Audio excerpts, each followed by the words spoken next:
বিশ্বকাপ মানেই তো স্বপ্ন, লড়াই আর ইতিহাস। আর আমাদের এই এক্সাইটিং সিরিজ ৪৮ দিনে ৪৮ টিম এর পঞ্চম পর্বে আপনাদের স্বাগত। আজ আমরা এমন একটা দলের গল্প শুনব যারা বারবার স্বপ্নভঙ্গের পর নতুন করে ইতিহাস লিখেছে। তো প্রস্তুত তো? চলুন শুরু করা যাক। জানেন, এই তিনটা শব্দেই যেন জর্ডান ফুটবল টিমের পুরো জার্নিটা লুকিয়ে আছে।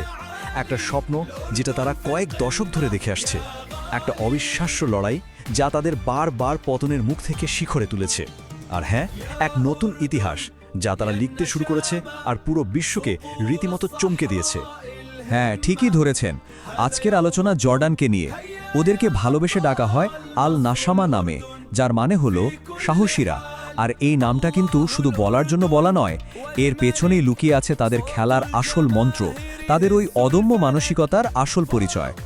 এই যে দেখুন, তাদের যাত্রা শুরু হয়েছিল সেই ১৯৫৩ সালে, আর ১৯৮৬ সালে তারা প্রথমবার বিশ্বকাপ কোয়ালিফায়ারে খেলার সুযোগ পায়।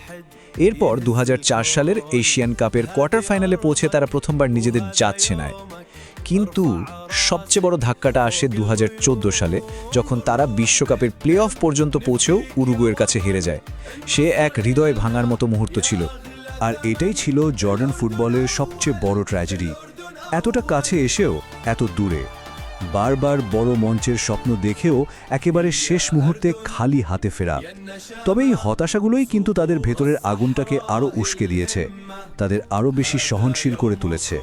কিন্তু এরপর এলো সেই সময়টা যা তাদের সব আক্ষেপকে এক ঝটকায় মুছে দিয়ে একটা নতুন অধ্যায় শুরু করলো।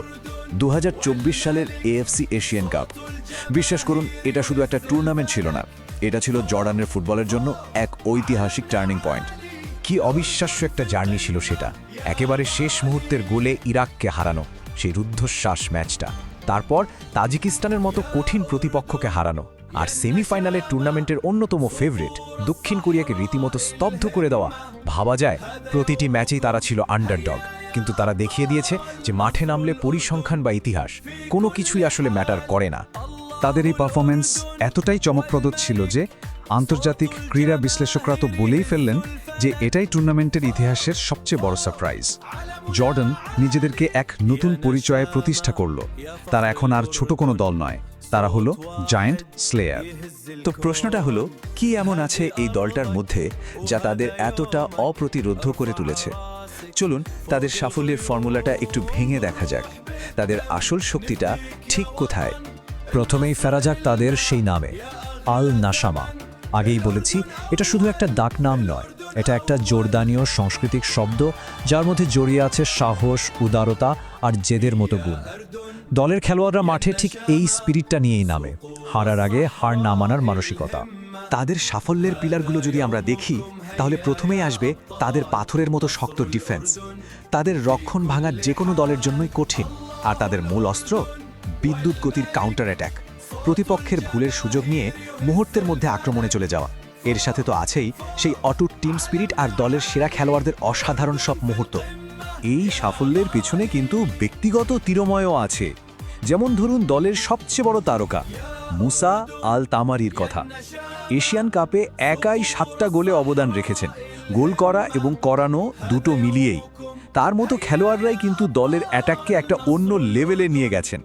এশিয়ান কাপের এই অমম্য সাফল্যই তাদের সেই ফাইনাল স্বপ্নের দিকে ঠেলে দিচ্ছে। তাদের সবার চোখ এখন একটাই লক্ষ্যের দিকে, ২০২৬ সালের বিশ্বকাপ। সবচেয়ে গুরুত্বপূর্ণ পরিবর্তনটা কিন্তু এখানেই হয়েছে। জর্ডান এখন আর শুধু একজন আন্ডারডগ নয়, যারা কেবল অংশ নিতে আসে। না, তারা এখন বিশ্বকাপের মূল পর্বের জন্য একজন সত্যিকারের প্রতিযোগী, একজন কন্টেন্ডার। যে স্বপ্নটা একসময় অনেক দূরের মনে হতো, সেটা এখন একটা বাস্তব সম্ভাবনা। আসল প্রশ্নটা হলো, বিশ্বকাপে জর্ডান কি কোনো চমক দিতে পারবে? দেখুন, ওদের সবচেয়ে বড় চমক হতে পারে ওদের আন্ডারডগ পরিচয়টাই। বড় দলগুলো হয়তো ভাববে এ তো জর্ডান, আর তাদের হালকাভাবে নেওয়ার ভুলটা করে বসতে পারে। আর ঠিক ওই সুযোগটাই ওরা নেবে। নিজেদের গতি আর দলীয় বোঝাপড়া দিয়ে যে কোনো মুহূর্তে অঘটন ঘটিয়ে দেওয়ার ক্ষমতা কিন্তু ওদের আছে। তাহলে সব মিলিয়ে কি দাঁড়ালো? জর্ডান এখন আর শুধু বিশ্বকাপে অংশ নিতে আসে না, ওদের একটা পরিষ্কার গেম প্ল্যান আছে, একজন বিশ্বমানের তারকা আছে, আর আছেন একজন অসম্ভব বুদ্ধিমান কোচ। বিশ্বকাপের মঞ্চে ওরা যে শুধু লড়াই করবে তাই নয়, নিজেদের একটা ছাপ রেখে যাওয়ার জন্যই মাঠে নামবে। এই তো গেল জর্ডানকে নিয়ে আমাদের আজকের আলোচনা।